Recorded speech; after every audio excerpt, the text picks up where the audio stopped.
Kung nagapa-hemodialysis, importante nga matinlo. Komportable kag secured ka in case of emergency. Kag may mga panahon nga hindi mapaktan kag base kinahanglan sang pasyente idiretso sa ospital.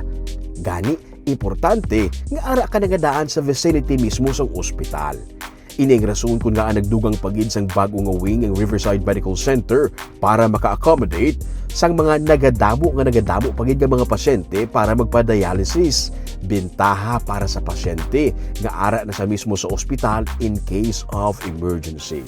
Gina-request man na siya sa mga nephrologist ka, especially kung mga patients ka is mga elderly na.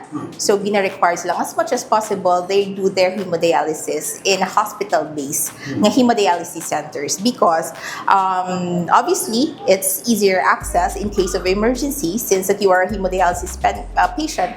Anything can happen to you in the middle ng dialysis. Wala ta na siya ginapangayo. However, it's actually a fact. Yes. So, since nga diri na ta nag-hemodialysis sa hospital, it's easier access for emergency cases.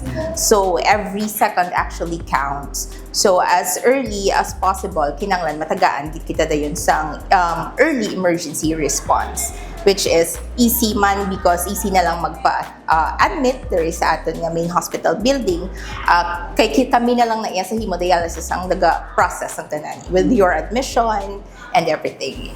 Sa subong malapit sa 500 ka mga pasyenteng ilang nga gina-cater, kag nagapadayon pa nga nagasaka ang numero, kag padayon pa sila nga nagabaton sa pasyente. Dako man abi nga bulig nga partner nila ang PhilHealth para hindi matamaan sa gasto ang mga pasyente. Kung diri ka gusto magpa-undergo sa dialysis, all you have to do is nga mag-call ka lang sa amon nga patient inquiries, or kung you can directly kadto diri sa amon nga hemodialysis unit, we have our patient inquiry man nga personnel who will assist you. Tagaan ka na niya instruction on how are you going to apply diri sa amon sa hemodialysis center.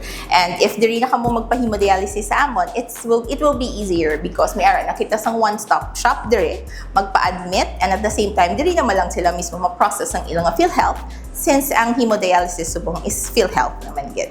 Kung kinahanglan naman magpa-laboratory para ma-monitor ang kidney, may mga test nga readily available sa laboratory sa Riverside Medical Center nga open 24/7.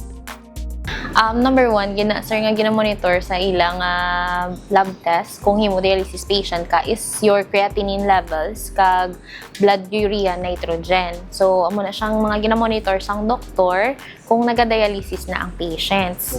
Tapos, aside from that, gina-monitor man na ang ilang hepatitis profile, ilang mga test for liver, like ang